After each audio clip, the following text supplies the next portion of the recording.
আজকে দেখুন আমরা গরমে আম মাখা খাবো সবাই মিলে, তাই আয়োজন করছি।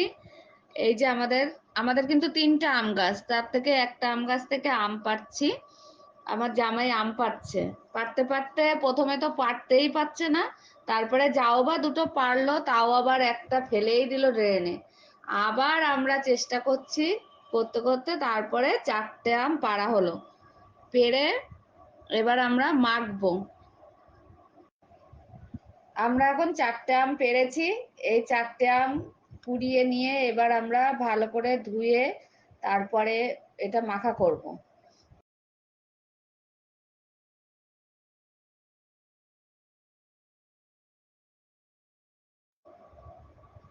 আমগুলো ভিজিয়ে রেখেছিলাম আঠার জন্য। এবার আমরা আমগুলোকে ভালো করে ধুয়ে নিয়ে খোসাটা ছাড়িয়ে নিচ্ছি। খোসাটা ছাড়িয়ে তারপরে আমরা একটু ঘষে নেব। দেখুন আমটা আমরা এবার এটাতে ঘষে নিচ্ছি। আগে তো আমরা বটিতে কুচিয়ে কুচিয়ে নিতাম, এখন আর ওইসব নেই, এখন সব বেরিয়ে গেছে। এগুলো দিয়েই ঘষে নিলাম। এগুলো দিয়ে ঘষলে সুন্দর হয়, কারণ মুখেও পড়ে না, বেশ খেতেও ভালো লাগে, আর নুন মিষ্টিটাও ভালোই।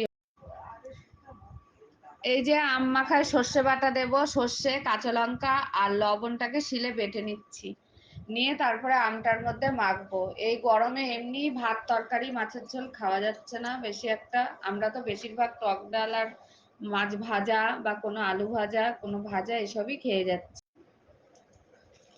আমটা আমাদের ঘষে নেওয়া হয়েছে। এবার আমরা 4 চামচ নুন দিয়ে ওটাকে ভালো করে মাখছি, যাতে জলটা বেরোয়। জলটা খেতে খুব টেস্ট লাগে, তার জন্যে। আমের প্রথমে নুন দিয়ে তো দেখলেন অনেকক্ষণ ধরে মাখা হলো জলটা বের করার জন্যে। জলটা খেতে হেভি লাগে। তারপরে ওর মধ্যে চিনি আর আমাদের লেবু গাছ আছে, সেই লেবু গাছের পাতা তুলে আমরা এখন আমটাকে মাখছি। তারপরে আমরা আস্তে আস্তে দেখলেন আমি শিলে সর্ষে বাটাটা বেটেছিলাম, সেটাকে আমের মধ্যে দিলাম। প্রথমে আমরা লবণ, চিনি, তারপরে সর্ষে বাটা, লেবু পাতা সব দিয়ে এবার মেখে নিলাম। মেখে প্রথমে নুন আর চিনিটা দিয়ে ভালো করে মিশিয়ে নিই। আমরা আমটাকে মাখতে মাখতেই জল বেরিয়ে গেছে। এবার আমরা সবাইকে ভাগ করে দেব।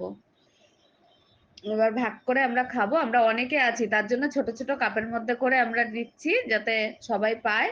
আর দুটো মাখলে ভালো হতো, 4টে আমাদের অল্প হয়ে গেছে, আমাদের দলে বেশি লোক হয়ে গেছে। গরমে আম মাখাটা যে টেস্ট হয়েছে, জমে গেছে একেবারে গরমে আম মাখা। সত্যি সুন্দর হয়েছে আম মাখাটা। নিজেদের গাছের আম, নিজেদের গাছের লেবু পাতা, নিজেদের গাছের লঙ্কা। আমটাও টাটকা, লেবু পাতাটাও সদ্য ছিঁড়েছি, আর লঙ্কাটাও আমাদের গাছের, সব মিলেমিশে অসাধারণ হয়েছে। আমি